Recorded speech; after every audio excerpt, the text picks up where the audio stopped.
Physiowebseries Shoulder Complex Season 1. Let's begin with Series 4.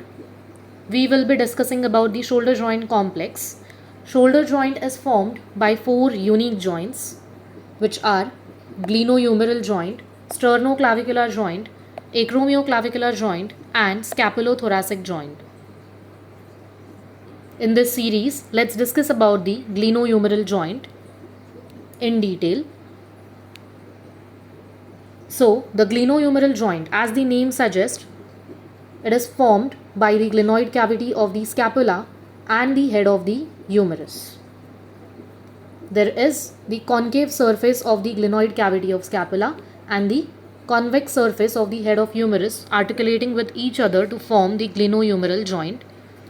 It is a ball and socket type of joint and a synovial type of joint, as the capsule has its inner membrane lined by synovial fluid. Glenohumeral joint sacrifices its stability to gain mobility, so it has mobility and stability.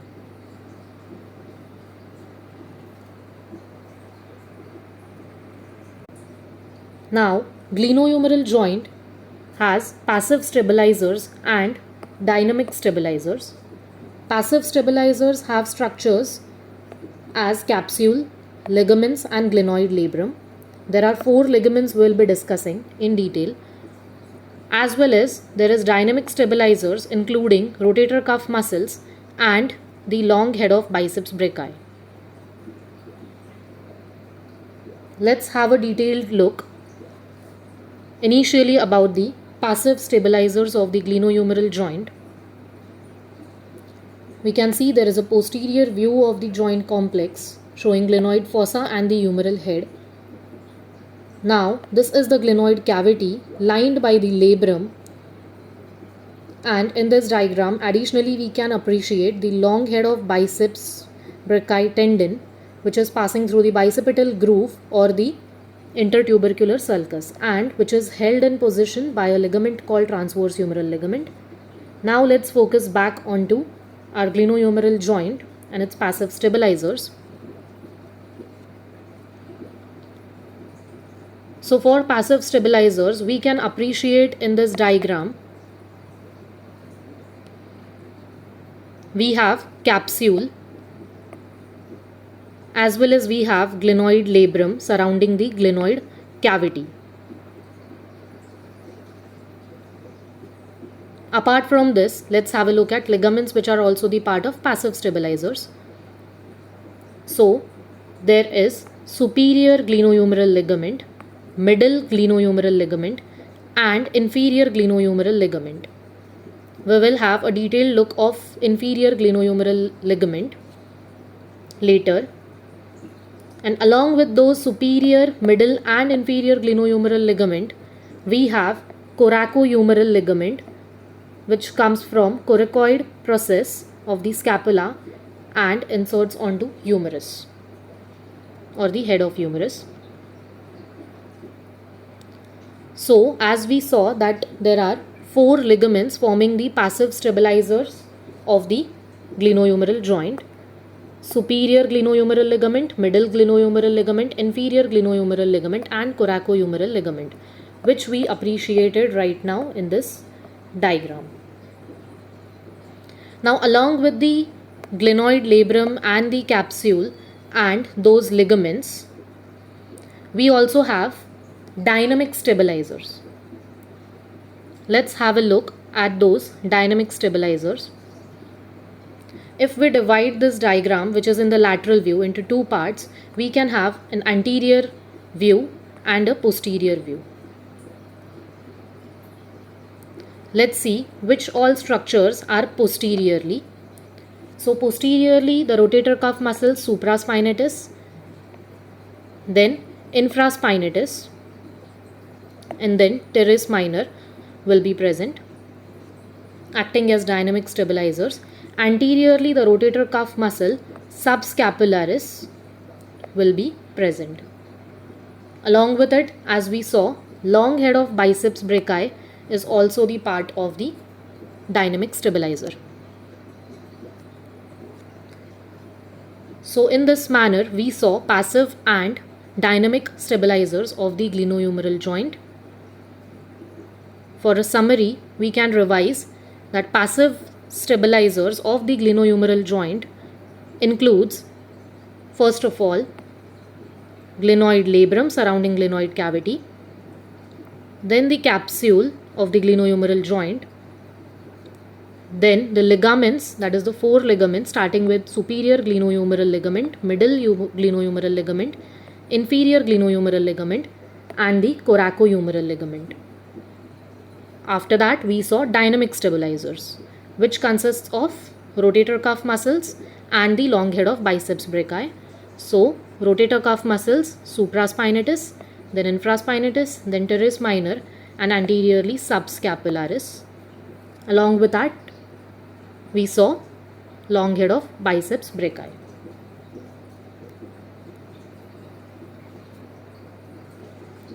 We can appreciate certain ligaments in this diagram too. We can see coracohumeral ligament coming from the coracoid process to the humeral head. One more thing, the inferior glenohumeral ligament forms an axillary pouch. Also, it has two more things, anterior and posterior band along with this axillary pouch. We will see in the next diagram coming later. Same way, in this diagram also we can appreciate coracohumeral ligament and the glenohumeral ligament complex, which has superior, middle and inferior glenohumeral ligament, as can be appreciated over here also. So now coming to inferior glenohumeral ligament, as I said, this inferior glenohumeral ligament complex has anterior band, posterior band and an axillary pouch. And this inferior glenohumeral ligament is the most important stabilizer of all the other ligaments.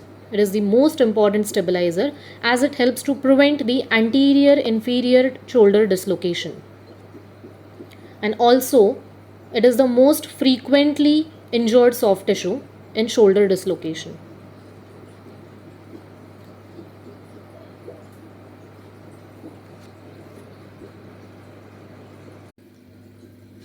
We saw about the capsule, which comes in passive stabilizers of glenohumeral joint. Along with the capsule, there were ligaments and the glenoid labrum acting as passive stabilizer. Now let's study about the relationship to specific movements of glenohumeral joint and the capsule which surrounds this glenohumeral joint. So in which position the capsule becomes tight, we will have a look at that. In external rotation movement, the anterior capsule tightens. In horizontal flexion, adduction or internal rotation movement, the posterior capsule tightens.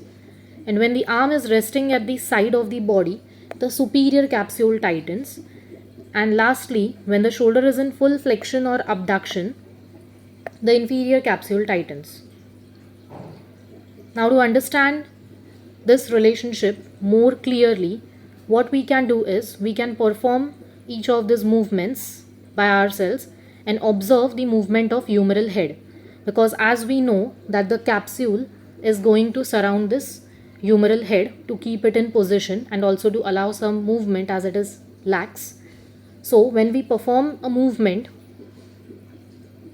such as, for example, the external rotation movement appreciated in this diagram, while performing this movement we can just keep an eye over the humeral head, how it moves, and along with it the capsule which it takes will also move in the same direction, and at some point at the end range, as the bone is approaching the end range, we will find that the particular capsule will tighten. In this case, the anterior capsule will tighten as the humeral head will go back.